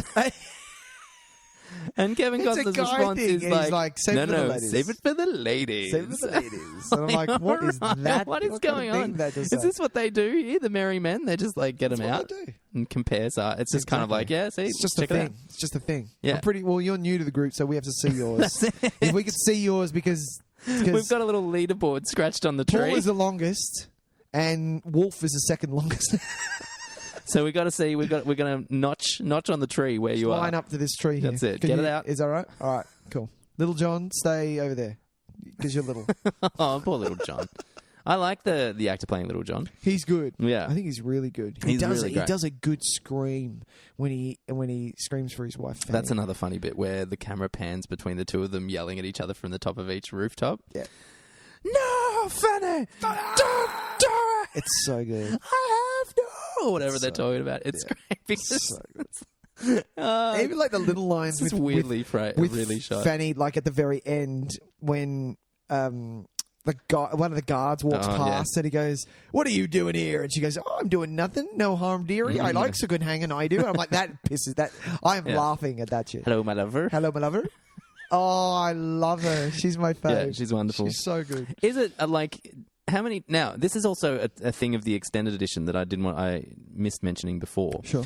So in the theatrical version, they moved the scene where he rubs shit on himself to earlier. Yes. Now, I can't remember when I was watching this. Does that mean that there are 2 rubbing shit scenes now? No. So when she says take a bath in that first one and she's holding her nose, you don't actually see him rubbing shit on himself? No. Right. You don't see them. It's never at the start. Reynolds wanted it at the start, but they've moved it to the end. So why move it to the end? I It serves don't no know. purpose It at the serves end, no purpose other at the than the fact, and I couldn't help but think it, is that he's now... Imagine how many people are sitting there going, oh, it's Robin Hood. He's going to save the day. He smells like shit, but he's going to save the day. Good Lord, he stinks. Yeah. As he runs past them, everyone's like, yay! Yeah. Ooh. Oh, dude. Jesus, man. Yeah, and the only thing that, like, it works only to get away from that one guard, and that's it. And because I had memory of it happening earlier in the film, in my head, when I was watching, I was like, he just loves that rubbing shit on himself trick, doesn't he? It's like, it's his one trick to get in places. It's a repellent. Everything's like, how all right, everyone rub shit on themselves. Just rub shit on yourself. Little John, rub some more shit. You're quite big, so you have to rub more shit on you. Wolf, you too. All right, so we're going to sneak into this place today. Everyone Exactly. rub shit on Morgan yourself. Freeman's in the corner going, you guys are fucked. What This did they is cut? fucked. Did they cut a moment out of the extended edition when he explains... Rubbing this shit? No, Morgan Freeman being wrapped up like a leper to the guard? Because in this one, he just walks him through. I don't remember. I seem to remember there being an explanation for it. I don't. I don't remember that. Because he I freaks always- out. The guy's like, the oh, guy- no, don't touch me, and sends him through. That's what I have that memory Do of you? that happening, but it didn't. I don't know if it did happen when I watched it. remember when I was a kid. I never understood the line. Is this your finger? And I'm like, what the fuck does that mean? Does this your finger? Why does he keep saying that? And then as I got older, I found out what leprosy is. Freitag is hilarious. One of my faves. I find more humor in it every time. So funny, especially the singing. His introduction is one of the best introductions. Oh, in yeah, this yeah, yeah. movie. Especially He flat out tries to bite Kevin Costner. Oh, you know another scene that doesn't make sense, which I noticed this time round watching? They steal the gold, and then Morgan Freeman takes out the pin and jumps on the horses, and the horses go off, and the cart goes into the river. I'm like... That's because what the that's fuck is missing. the point of this? That's missing from the theatrical cut, the cart going into the water. Yeah. But what does happen is when they have the scene in the theatrical cut of him opening the thing chest. and he's soaking wet. Drenched, and and he I'm never like- realised why. I remember being like, why is he so wet now? What happened? I remember that. But yeah, I was like, as if Azim would do that. Why would he do that? It doesn't make any Is it sense. just a trick? I thought he was maybe trying to get away and that it didn't work. No, because he was enjoying it. It seemed like he was enjoying himself, so he was just decided to having- just do for that. shits And I'm and like, Azim is not a man who does things for Hey, shits man, and gigs. You got to keep yourself amused while He's you're in the not forest. there for shits and gigs. He's there like It's he's that there. or dick measuring. Like, you've got to choose something to do to keep yourself busy. So he went for the horse trick. Oh my god! I need to go back because Freitag. What I was going to mention. Oh, yes, of course. Was when Michael Wincott tells him to shut up. But by the way, Michael Wincott. Anything. I with called that him man's- Michael Winslow before, You by the did, way. Michael Wincott. Michael Winslow of Police Academy. Police Academy. fame. Yeah, Michael Wincott. Completely wrong. Michael could you Wincott, imagine? like his voice alone is amazing. Scares yeah. the shit out of me. He's so the good. best. But yeah, he says, "Shut up! You'll find it hard to sing with the sword in your gullet." And he goes, because he's Freitag is so drunk, he's like, "Yeah, whatever," and doesn't care. And then they go off and run, and then a little bit of time passes. A horse neighs, and then he starts singing, "Oh!" and then realizes he got told to shut up. He goes, Yes. "Oh, sorry about that." Me and my brother used to watch that part. Just rewind that part. Yeah. All the noises he makes are so funny. Just these little noises. He's so great.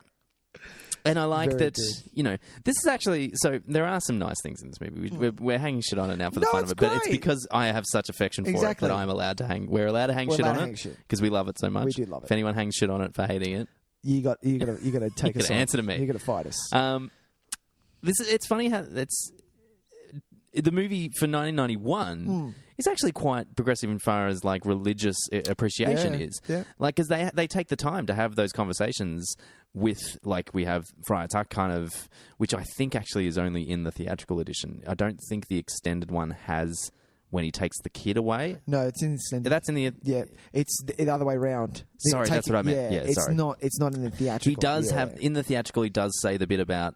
Did God paint you? The little girl comes up and goes, "Did God paint you?" Yes. And he kind of explains what Yes. happens there. And then after Fanny gives birth, Freitag still comes up and says, I'm not worthy of, blah, blah, blah. I took you for face value, blah, blah, blah. Let's go have a drink and talk about our gods. Yeah. which is a wonderful, it's a lovely scene, little bit. And I think maybe they just they wanted to be careful that he didn't lose his, he could come back from it. Because I think the scene in the extended edition is maybe a little. It's rough. It's a bit harsh. Yeah, it's rough. So maybe they were worried that he wouldn't come back from it. You, as an audience member, wouldn't accept it. Not only that, you're getting that scene where he's taking away the little girl in an extended cut, but also when Azim says, "I'm going to be able to help. I've seen it done on horses." And things like that, and it gets everyone to get out of the room. And while that happens, Friar Tuck is talking to Little John and saying that demon is killing her. And that's rough. Oh, that is for sure. And then he comes out and is completely, he's exonerated, the right word? No. But that's a formal word for what it is. But yeah, he completely, does a 180 and goes, I'm godly, but I am not worldly. And exactly. And it happens all the way through. For Kevin Costner, it's never really even mentioned at all. Exactly. Yeah. He's completely they have that really great conversation at the beginning about what being to die for love and stuff like that, and you can see that there's a religious belief there, but he doesn't question it. He's got no trouble whatsoever, and they're clearly quite strong Christian faith because of the relationship he had with the priest as well. And so I think it's cool that it's just we can have discussions about these different faiths. And everyone is on the equal footing for it. It never feels like in this movie that Morgan Freeman is a lesser. Looked down upon. Yeah. 100%. Pretty much everybody except for Friar Tuck just accept him straight off the bat. Oh, you do get that. You do get that one scene where he's not offered mead at the table. Oh yeah, of course. Which is always nice. But it's when they first meet. But that's pretty quickly dispensed, and everyone feels. Everyone quickly turns around. Exactly. Once it's done, it's done. And I love. That's why I love. Azim says, "Allah forbids it," and then Little John's response is, "You're bloody lost, mate." Yeah, exactly. It's such an English way of cool, fair deal, but you miss out on getting pissed. For sure. There was another thing I remembered as well. Oh yeah. A lot happens. So I have to assume that the forest where they're set up is a fair trek away from the city. The city? Sure. The town. Whatever. That all happens really quickly, doesn't it? What are you talking about? So Marion comes and visits. Then she sends him off with Duncan. Then Duncan comes back after the castle gets stormed. They follow him, the Celts. Yeah. Then they all get taken back. He wakes up. And they go to save. That's 24 hours. It happens very fast. So there's it no feels traveling 5 time. Hours. No. I'm assuming that this place is an hour Sherwood away. Forest is it's 20 minutes. It's 20 minutes. If you get on the freeway, it's a pretty straight run. As long as you keep going straight, then left at the old church. Yeah, exactly. On horseback, it'll take you 10 minutes. It's funny how some movies you feel the passage of time really clearly and really effectively. Yeah. This movie has the opposite effect, and I think they were trying to intend that time had passed, but it feels like it's all one big long day. Yeah. That's why I love one of the biggest things that pointed out to me in the Lord of the Rings trilogy. In Fellowship, from Bree to Minas Tirith, it says in the movie it happens like that. It takes 5 years to get to travel that far. Jesus. Like in the book, if you read it, it goes, many years pass. And then Gandalf comes back and you're like, oh, shit. Okay. So that's how far it is away. No, not at Minas Tirith, at Rivendell, do you mean, in the first one? Yeah, in the first one. All the way. I'm talking about, Minas Tirith. When he goes and research, completely off topic, completely different movie. Tangents but, when Gandalf comes back, is it secret, is it safe? Because he's come back after doing the research of the ring in Minas Tirith. Remember when he rides? So you mean that first, literally the first 10 minutes of the movie? Yep. That is 5 years have gone past. Is it secret, is it safe? And he's held it on for 5 years, Frodo. He's kept it secret, safe for 5 years. That's wild. Yeah. But yes, you're right. Sherwood Forest to the Sheriff of Nottingham's town. Literally, you could do it, dude. If you run it, it's half. Well, apparently, because they go back and forth to that joint 6 times in 24 hours, so they're doing pretty well. Yeah, exactly. Do you know what I love? I love the montages in this. I don't normally the montages work well. It's the reason I like it is montages, some are done well, some are done bad. Yes. But if you can get behind one, like, if they work well, you're like, yeah, that was good. Oh, the training montage is outstanding. Exactly. It's so good, and it ends with the iconic shot. Am I right? Am I right? So, what better way to put together? And it's quick too. It's a quick montage. Exactly. It's about a minute and a half. Everyone loves that iconic shot of the arrow splitting the other arrow. My iconic shot of this Robin Hood is it's the flaming arrow. Flaming arrow. Yeah, of course. Are you kidding me? Yeah, that is so good. So much better. Yeah, it's that is a legitimately. That's like, print that out, put it on my wall. Like, I don't want to put it on my wall. I want it to be one of my walls in my house. Right. To be that image of Kevin Costner with the flame behind it. It's because it's beautiful. It's so good. It's such a good shot. Apparently, he filmed it at like 300 frames a second in order to get that clarity to the slow-mo. Yeah. It's such a great choice because, like, you would never... I want it to go a little bit longer, though. It's quite quick. It is quick. Yeah, you do want to hang on a little bit longer. Just hang on a little bit longer. Yeah. Yeah. But it was good. There's so much great bow and arrow action in this. There is. They make bow and arrows really cool. Yes, and they do. That's hard to do. Especially in the 90s. Yeah. When There's you no look Hawkeye at, shit. Exactly. You're watching Avengers, you're watching Hawkeye do his thing, you're like, man, this badass is not even looking where he's firing. Like, that's how badass it is. Kevin Costner did it with some wood and string and made it look cool. Exactly. That's a real wooden string. Yeah. Sword fighting, though, on the other hand... Pretty av. That last scene... They're clearly not trained. That's the one thing that I'm not a fan of. Like, the showdown between the Sheriff of Nottingham and Robin Hood. I'm like, you're not even sword fighting. You're just pulling shit in front of one another. Like, yeah, but that's classic. It is classic. But I want a bit more tipping of over the candlestick. Like, it's... Tipping over the bookshelf. How many statues are in this goddamn cathedral? Like, oh, there's plenty of that. They could do this all day. So good. Yeah. But how good, like, for a line where he trips over, grabs his hair, and he goes, if I must, I will take you a piece at a time. Oh, so and I'm like, yeah! God, it's good. It's very good. It's got some great lines. So good lines. Like, some pretty clever dialogue. Yeah. The like, actually nice thematic dialogue. That's the... What is it? It's the... For fuck's sake, Tyson. I really liked it. Now I can't remember what it was. I'm going to go to the quotes section. Bag out my man, Tys. Here we go. So some of the lines, like when Robin Hood says, nobility is not a birthright. It's defined by one's actions. I think that's a really nice writing. It's a nice kind of overall summation of what the movie what the Robin Hood legend stands for and what the movie's trying to do. And it's quite eloquently spoken, yeah. I've seen knights in armor panic at the first hint of battle, and I've seen the lowest unarmed squire pull a spear from his own body to defend a dying horse. Stuff like that. Nice. Allah's wondrous variation. Allah loves wondrous variation. I think that's a really nice summation of acceptance of all religion. That is true. Like, there's some nice stuff in there that you could breeze past and just be like, oh, it's all Hollywood piffle and nonsense. Yeah, exactly. But there's some really nice stuff in here. There is. It's just coupled with the fact that, Christian Sailor says, hey, fuck me, he cleared it. And I'm like, dude, you're not helping at all. I don't Go mind away, that. I actually Christian. don't mind pump that up moment. the volume somewhere or something.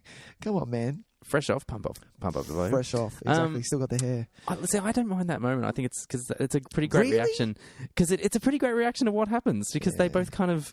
They do. You can see in their faces they're like, castle. Oh, shit. All right, let's see if this works. Yeah. You know what I do love, which is now... In this watch when I loved it...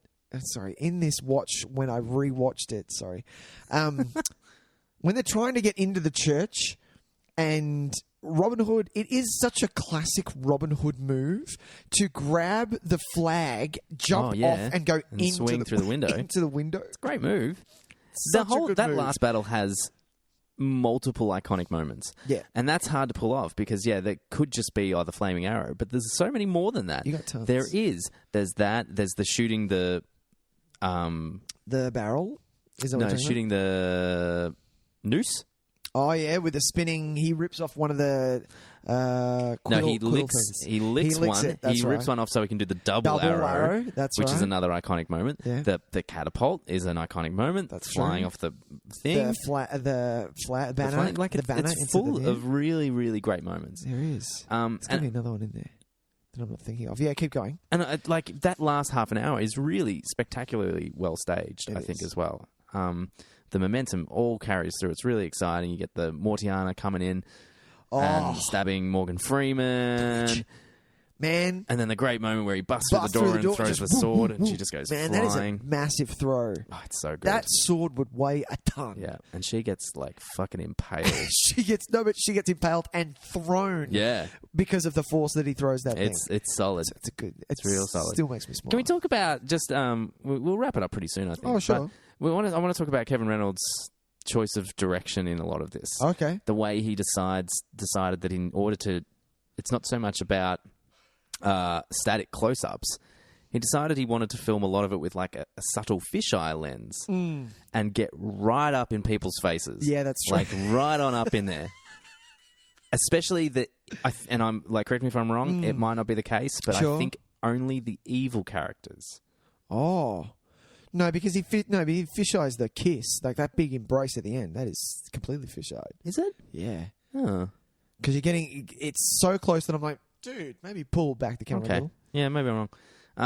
I know there's a fisheye at the very end when he's like, "Oh, come on, we're wasting good celebration time." Yeah.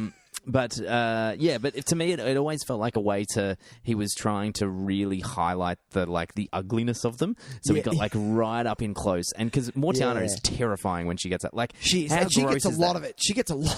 But that bit where he stabs her, and you just see her doing that, thing, and it's right up in her face with the fisheye, and it makes you do that exactly. You're that. Like, fucking you sit back in your seat like, oh Jesus, fuck me, that's a bit close, isn't it? And I think it's a really interesting choice. Yeah, I think his camera movements are really energized too. The camera's always up and about and it's moving. It's running. It feels kind of awkward at times too. It feels like it's kind of in the wrong spot at times. But it's because it feels kind of alive though. So it's not like it's not there statically. It's there because it's the only space it can be in to be alive in the scene. In a lot of the Sherwood Forest shots as well, when they're robbing everyone and stuff like that. There was a lot. I counted at like 4 shots where they were counting on the horse to turn where it turned. If the horse didn't turn, the horse is going to take out the camera. Yeah, right. I'm like, that was really close, really close. Yeah. Have you before we wrap up? Yeah, obviously, unless you've got something else to talk about. I'll just have a look. Have you? Let's go down the list here, Tyson. Have you seen the 1973 Robin Hood? I'm going to answer for you right now. Disney. Oh, Disney. Yes. Yeah. The cartoon? Yes. Yeah. The answer to every other question you ask is no. Really? You've seen nothing. None of the I haven't seen You haven't seen Ridley Scott's Robin Hood? No, I've seen that one. Pre-91, I haven't seen any Robin Hood movies except for the Disney. I haven't seen like the Errol Flynn or anything like that. Yeah, Errol Flynn, man, no? No, I own it on DVD. It's sitting right next to Citizen Kane. Are you being serious? Yeah, it's the part of my shelf reserved for movies that I feel like I should own, and I will hopefully watch at one point in my life. Oh my God. There was another Robin Hood that came out in 1991. Do you remember that? John Ivan directed. It's Patrick Bergen. Yeah. Yeah. Did you see that one? I actually have seen that one, so I'm lying. I watched it around the same time, though, so I don't remember a single thing about it, but it was not for me. Like, I remember even back then I was like, oh, I want to watch Prince of Thieves, not this Robin Hood. This Robin Hood is not for me. Okay. Yeah, but I've seen Ridley Scott. It's no good. No, it's no good. I watched that on a plane. I remember watching it on a plane. Fair I'm enough. like, yeah, sure, I'll watch this. The ideal movie watching environment. The people I love people, when I find out that they've seen something that's a visual amazingness, they're like, oh yeah, I watched that on a plane. I'm like, well, clearly you haven't seen it then, have you? That goes out to you, Jerry. I know you're listening, and you still haven't seen. What did you watch? Girl with the Dragon Tattoo. David Fincher is a phenomenal. Yeah, you really want visual. You want to have that frame. Yeah, I saw it on a plane. Nice and blown up. Jesus Christ! I watched Sunshine on a plane. Oh, and that's the only way I've ever seen it. Why? Seriously? Yeah, it's a beautiful film. Yeah, I would like to watch it again because I remember kind of losing my mind at the end 20 minutes of that film. Yeah, it's a bit of a mind. You're in a pressurized environment, and then there's this weird skinned flaming man running at me, and I'm like. Oh, I don't know what's going on anymore. My favourite, I'm going to get flack for saying this, but yeah. My favourite seeing a movie on a plane story was when me and a couple of friends, we went to Thailand. This is not that long ago. and my wife and my 3 other friends that came with us, They're like, what are we going to watch? And they're all like, yeah, we're going to watch 21 Jump Street. Now, I didn't know. Not bad. No one knew at this point, right? And they were having a ball, and they're laughing and drinking. Nick decides, as the fucking cinephile he is, thinks he's going to... well, I'm going to take this moment to watch Albert Nobbs. Because I think it was going to be a really, a tearjerker. It's going to be serious. It's going to be great. Fucking hell. So every time that they get, Sam will bring up, hey, babe, remember that time we went overseas and on the plane we decided to watch fucking Albert Nobbs? And I'm like, hey. Glenn Close, Glenn Close is a national treasure, okay? You just back off. Oh, bless Nicholas. You have seen 21 Jump Street since then, I have. Good. And jeez, it was gold. It's a great movie. Good movie. I think we might be done, Nicholas. Robin of Locksley. I'm sure we've missed so many things I wanted to talk about. Come on, give us a little something. Do you know I can do the end? I was doing it all day yesterday. She's ripe. She will give us a son. I will not take her until I have... For once in my life, I will have something pure. Will you stop interfering? It's one of my favourite lines because he's pushing out the line. Yeah. Fuck, I love him. Yeah, it's a great performance. Good old Alan Rickman. R.I.P. We miss him dearly. We do. Anything else? No, that's it. That's it. Yeah. Robin Hood, Prince of Thieves. Robin Hood, Prince of Thieves. What? How does everyone feel about this movie? I'd like to know. Is this a well-loved movie, or is this a movie now people kind of look at and go, yeah, it's a bit naff? I'd really like to know. When was the last time? I want to know someone who's a bit young who's going to watch this. It's the best Robin Hood. You're not going to go past. Yes. I enjoy this much more than the Ridley Scott one. Yeah. I almost am 100% certain I will enjoy it a lot more than the most recent one. Errol Flynn's is sort of a thing of its own. Yeah, but you're getting a different... Yeah, I enjoy it more than the Disney one. I think the Errol Flynn movie is legitimately just a Hollywood classic, and it needs to be seen. Yeah. It's swinging off chandeliers and shit. It's very different. But that's why it's next to Citizen Kane. Exactly. I need to watch it, and they will remain unwatched. Do you know why? Because I got to watch Hurricane Heist. God damn you, man. But I love it. And this is, Kevin Costner is my man. He's my boy. K-Cast. Good old K-Cast. All right, Tys. Hey, Nick. Yeah, man. Next segment. Oh, what did you watch this week? Oh. Yeah, all right. Got to change it up a bit. Yeah, I like it.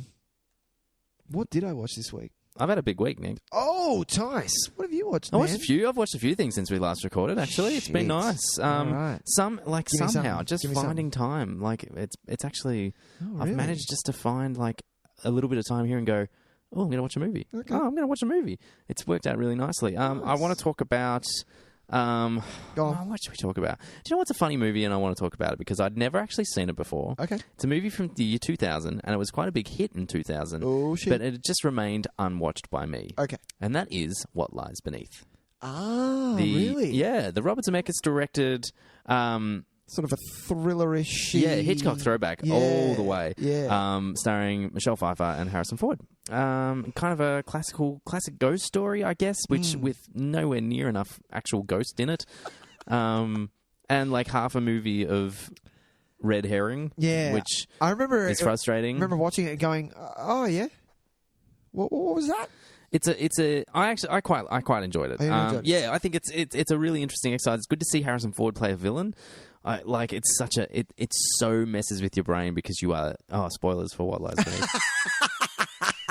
By the way, please, it's 2000. It's been 19 years. Get over it. Yes. Yeah. So it's a really strange sensation because he, as far as I know, I can't think of any other legitimate villainous turn from Harrison Ford. Is there anything? No, not that I remember. No, he's America's hero. Yeah.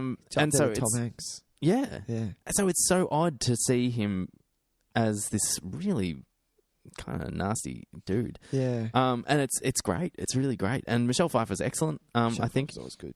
I think the movie has real problems in its length and meanderingness of the first maybe 45 to an hour. Okay. But when it picks up steam, it really picks up steam, and it gets really fun towards the last the last hour or so. It's right on 2 hours. It's probably a bit long. Yeah. This is a tight 90, and you're looking at a really great film.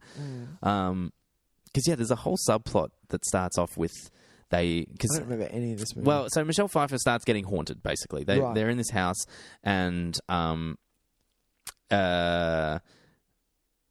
new neighbours move in. Okay.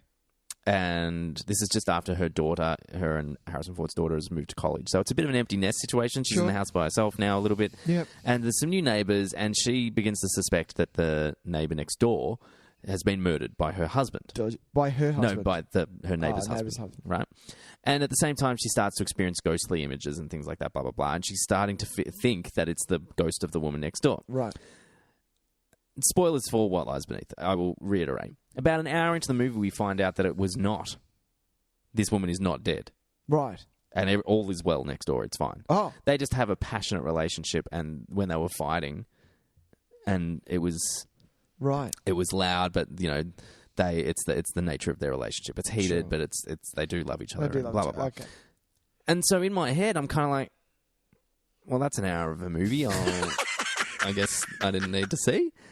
And so it's all for setup that doesn't really give you anything, because then, as the movie takes off in a different direction, we get the actual movie. And, you know what I mean? And so I feel like for a movie that goes for 2 hours, to spend so much time on what ultimately becomes a red herring, only for the real movie to then be the last hour, I'm like, that should only be half an hour. 20 minutes, half an hour of this movie, and then you got a great movie. Yeah. Because once it kicks in a gear, it's pretty great. There's some really fun stuff. And when he goes full Hitchcock towards the end, where there are shots that look straight out of the 60s. Yeah. Like, straight out of Vertigo. Like, it's pretty great. It's really fun. So, yeah. It's like a warmish recommend for What Lies Beneath. Oh, a warmish. Warmish. I like it. I gave it 3 stars. So, I like it. It's a good film. It's solid. Yeah. All Waste right. a bit of time at the beginning, but worth sticking around for. Worth sticking around for. Yeah, absolutely. If not for Michelle Pfeiffer, for Harrison Ford. For Harrison Ford. Harrison Ford. Sorry about that. Harrison Ford. Nick, what did you watch? I'm going to go back a little. And I got a Jones for watching some animation. Oh, cool. So I watched. I mentioned 2 of the 3 things. Yeah. I rewatched the Animatrix. Oh, okay, cool. Remember when that was a thing? Remember when everyone loved the Animatrix? Yeah. That was so good. I watched that for the first time, baked out of my face. I think most people did. And God, it was nice. That's how most people watch because the that's Animatrix. The only way you assumed you could enjoy it and appreciate it and understand it. No, but I still loved it now. Like, I'll watch it now. Like, there's the Animatrix, for those who don't know, came out after the Matrix, and the Wachowskis directed the One, which was the Final Flight of the Osiris, which kind of connects the first movie to the second, if you want to know a little bit about it. But then after that, you're getting little short stories all around with the Matrix in them. Now, the other 2 that I really love, which are a great watch, are the Renaissance of the Matrix themselves, which is in there, the part 1 and part 2, which is really good and quite confronting. It's quite full on, and if Skynet does take over, they've blueprinted what's going to happen, basically, which is,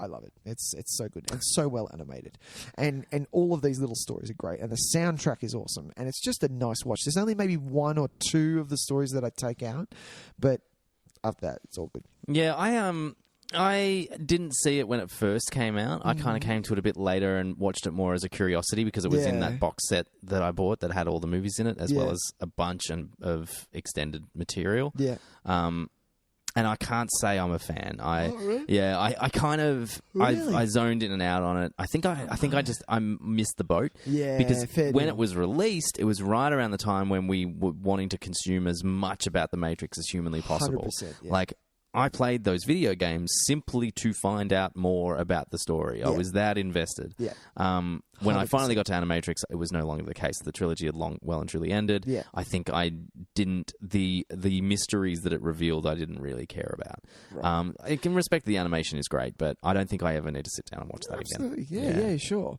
I remember... So, the Final Flight of the Osiris came out at the start of... Was it the Dreamcatcher?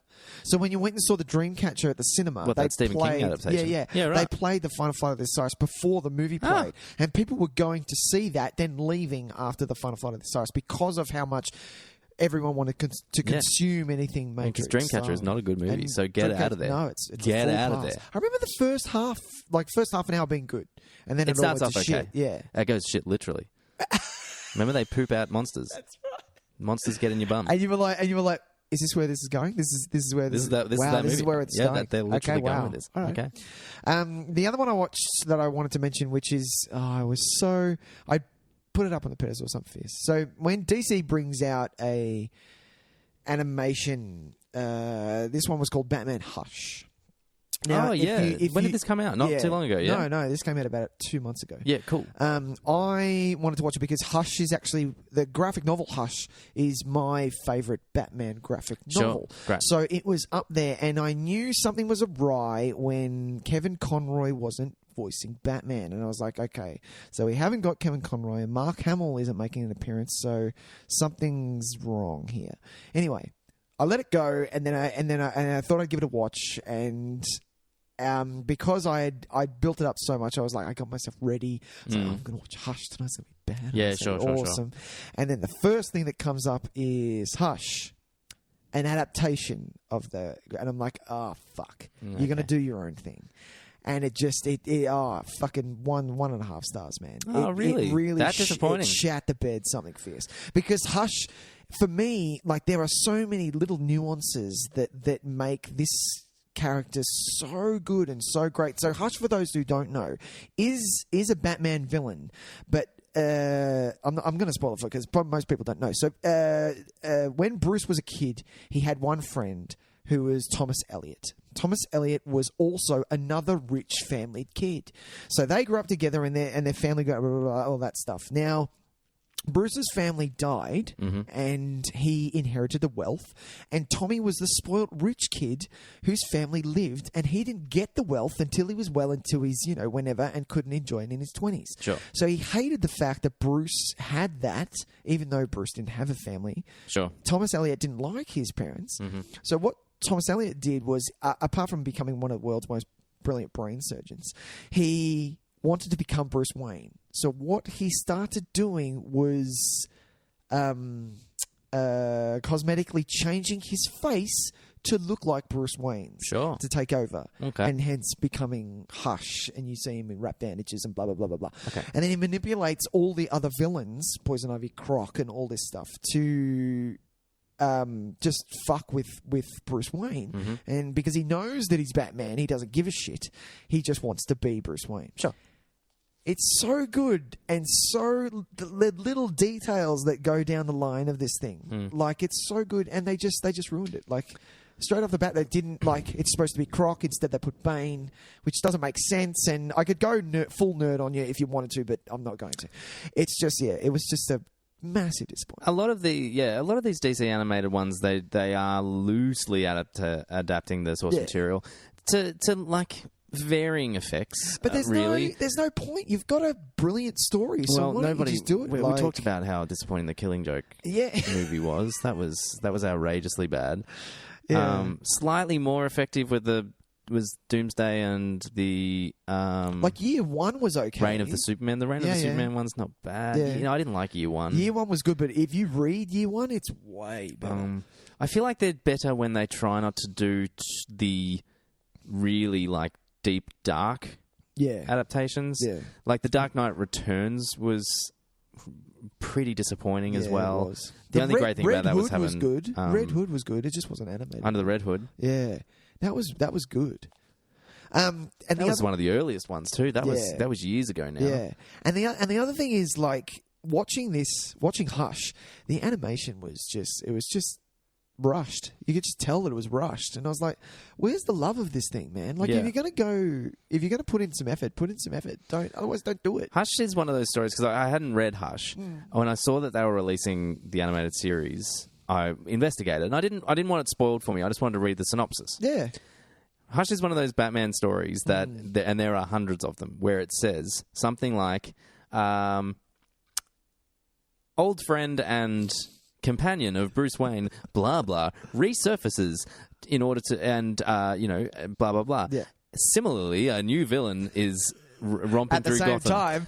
Yeah. And every single time you're like, Well, it's clearly that fucking And person. that's the thing, like, you didn't know, like, when you read Hush, because I didn't know of that. I know what that is now, but I didn't know of that. So when I read Hush for the first time, I'm like, well, because Tommy dies in the middle of it, but it's not him. Yeah. You know, it's Clayface, and you're like, well, what the fuck is going? And it throws you for a loop, and it's fucking badass. And nah, you ruined it. Ruined it. You ruined it. But yeah. Hey, Nick. Tys. Should we move on? Yeah, man. It's time for some Crossing the Streams. Oh, that was a sad one. It was. I actually think I maintained that you did more than you, and that's rare. Because you're banging out those high notes, my man. Yeah, it's my love of hair metal. Of hair metal. It's like your German manufacturing company. Hair metal. That's terrible. You know it. God you come here damn. for the good stuff from You come me. here for the good All right, stuff. I reckon we should each recommend a Kevin Costner movie that's streamable. Oh, that's it. I like that. All right. So my recommendation is going to be a little bit left field because I think I've ranted and raved about my favourite Kevin Costner films a lot. Everyone knows what they are. JFK. Even their my lesser ones. Like I think I've recommended Mr. Brooks on here once You before. have, yeah. I remember I that. mean, so that's the kind of fan that I'm at. Even the Massive not fan. great films like Mr. Brooks, I will happily watch. Exactly. What I am going to recommend, though, and you can watch this on either Netflix or Amazon Prime, is a slightly underrated reboot/sequel that came out a couple of years ago, 5 years ago now, that kind of got pushed under the rug that I actually quite enjoyed, and that was Jack Ryan's Shadow Recruit. Okay. Chris Pine starring as Jack Ryan, the character made famous by Harrison Ford and Alec Baldwin, and to a lesser extent, what's his name? Affleck. Directed by Academy Award-winning Ben Affleck. Yeah, that's him. Directed by Kenneth Branagh, who we've talked about. I'm a big fan of his direction. And Branagh actually stars as the villain in it as well, and he gives a real like crazy mustache twirling performance. It's really fun. And Kevin Costner plays like his mentor in the CIA. He's kind of the guy that he meets on the park bench to talk all the CIA nonsense. It's a good movie. It got kind of shat on when it came out because it just wasn't what people were expecting, I think. Yeah. It's a quiet kind of adult thriller. Yeah, it's, nice. You know, and in an era where we need things to be like big and bombastic and crazy, it was a bit of a throwback to your Patriot Games. Yeah. You know, and that's what Jack Ryan kind of was, though, wasn't it? And I felt like it was pretty. Yeah, I felt like it was pretty true to what the Jack Ryan movies were, and I mean, it's not fantastic, but if you're interested in like a kind of just an adult spy thriller where it's not Mission Impossible level crazy, it's a bit more subdued. It's on a more kind of believable level that it could actually occur. It's not your fantasy spy thriller. Exactly. I had a really good time with it. Kevin Costner is great in it as well, as always. I mean, when is he ever not great? For you, never. That's true. I know there's always a park bench scene where someone's sitting on a park bench and explaining what's happening in those CIA movies. Yeah, like, always on a park bench. It's got to be a park bench because you can't get. You're not going to get. It could be a library. No, you're not going to get bugged in a library. Oh, park bench, open area, no bugs. A lot of noise, dogs, birds. A lot of noise near the water. Okay, I hear you. Well, mine is no. I'm not gonna. I'm pretty sure I mentioned it. I've mentioned it before as. Oh no, maybe I didn't. I was talking about it at work. I'm gonna recommend that people don't listen to what other people have said, and I want you to watch Waterworld. I want you to watch it because it's badass. Where can we watch Waterworld, Nick? You can watch it on Amazon Prime. Nice. Okay, and Foxtel if you have Foxtel. Is it in 4K? It is if you want to. Spend a bit extra coin. Spend an extra coin. You can just rent it for $7 on Apple Movies. Cool. The reason I want you to watch Waterworld though is because it was so good when it came out. Like it's such an underrated. Now a lot of people like my dad. I remember when my dad watched it, he was like, "Nick, this is Mad Max 2 on the water." Like that's basically what it is, and that's great. But this was my Mad Max. That sounds like a great movie. Exactly. Bring it on. Like everyone who watched this thing wanted Kevin Costner's boat. There's no way that you didn't want his boat. You wanted to live on it, and it's so good. The other thing, like, I remember the trailer for this thing. Yeah. Like, the polar ice caps have melted. Like it's so the trailer guy. It set it up so well. Like especially like when the movie starts, it's Universal. You get the Universal globe, and then the Universal sign disappears, and the water just fills up the globe, and that's where you start. How good is that? You're getting so many good moments in this thing. There is an extended version out there. There is. I probably wouldn't do that one. Little long. Have you seen it? I have it. Go for the shorter version. And the other thing is, the villain in this is Dennis Hopper. So there's no way that you're going to miss out on some fun. Amazing. Dennis Hopper's amazing. Yeah, of course he is. But yeah. Waterworld, man. Waterworld. I, on my honeymoon, went to Universal Studios. Wanted to since I was a kid. Yep. We saw the Waterworld live action show. And then when we got back from our honeymoon, which was like, after we saw that, it was about 5 weeks. Jet lagged as fuck. Sam goes, what are we going to watch? I'm like, we are watching Waterworld. She's like, babe, I love you, but I will divorce you. And I'm like, babe. And that's why I'm sleeping on the couch. Do it. Waterworld. Nice. Worth it. Yep. Well, that's going to wrap us up, Nicholas. Lovely. Do you want to tell the people at home one more time where they can find our little show? Ladies and gentlemen, thank you so much for joining in. We are Nick, Tys and Videotape. You can find us anywhere that you find good podcasts. But if you and shit ones too. And shit ones. Yeah, there are some shit ones. Yeah. You can listen to them as well. But listen to us first. And if you want to, like, subscribe, rate, review, do all those things. Please do it on Apple Podcasts because we would love that. Also, we're on all the social medias, which is Facebook, Instagram, Twitter, YouTube. Yeah, we're on there YouTube as well. And if this is a buy request, this was a buy request. It was a buy request. Thank you again, Katie, for your request. Exactly. So if you would like to be like Katie, because she's pretty badass, you can write us in and go, "Hey, Nick Tice, I dare you to do the new Power Rangers movie," and we'd have to do it. I didn't mind it. I think I talked about it. It was fine. Look, we're going to not do it. We can't sustain an episode based on me going, "Yeah, that was all right." And you going, I'm not seeing it, so we're just going to sit in silence for an hour and a half. I'm kidding, I will watch it. So yeah, you can write to us at nicktysonvideotape@gmail.com. You can. Other than that, download that Letterboxd app, Get on Letterboxd. Jump on that. Get it's in on the fun. Thing. Exactly. Follow us. I am Nick_videotape and Tys is TIS_. That's correct. Just like to mention, we have 27 ratings on iTunes at the moment, which is really great. Love it if we can crack 30. I think we want to aim to crack 30 within the next month or so. That would be amazing. And we'll start, I think maybe we'll start like doing stuff. So when we get to a certain number, we'll do a special thing. So we'll have a little think about that. But still just go and do it anyway, and you can find out later what we're going to do. It'll be, yeah. But we thank you to everyone that has taken the time out to 100%. rate and review. We appreciate Thank it you very, so much. very much. Tys, yeah, man. What are we doing next week? Oh, man. Hello. We said all killer, no filler. There is no We're going to do 100 straight episodes of all killer, no filler. 100 to 199. Had a moment then. What are we doing? Well, Nick, we're doing... Is this our first Jim Cameron? It is. Wow. I can't think of... We haven't done anything else. No, I don't think we have. No. We're not doing Avatar, people. We definitely aren't. We will at one point, though, because that's going to be a lot of fun to talk about. Yeah, all right. Unobtainium. If we do Avatar, then we have to do Justice League. Okay? Okay. We're not doing either of those movies next week, Nick. We're doing probably one of the all-time great sci-fi thriller horror action films. Yes. 1984's The Terminator. I'm very excited to be talking about this movie. It is an absolute classic, an absolute all-time favorite. We're going to have a lot of fun talking about this, Nicholas. Until then, Tyson, I will see you later, my man. See you, man. Bye. Bye.